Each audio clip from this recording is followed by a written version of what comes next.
ధనస్సు రాశి. ఆదాయం 14, వ్యయం 11, రాజపూజ్యం 5, అవమానం 6. కానీ బాగుంటుంది సంవత్సరం.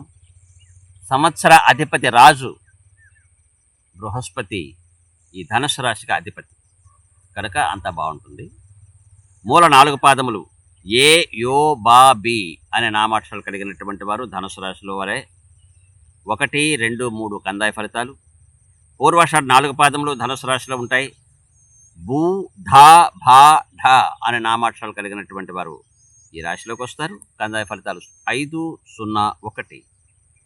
ఉత్తరాషాఢ 1వ పాదం బే అనే నామాక్షరాలు కలిగినటువంటి వారు కూడా ధనుసు రాశిలోకి వస్తారు. వీళ్ళ కందాయ ఫలితాలు 0, 1, 4.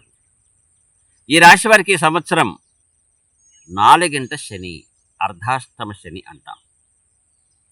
వృత్తి ఉద్యోగముల మిశ్రమ ఫలితాలు ఉన్నాయి.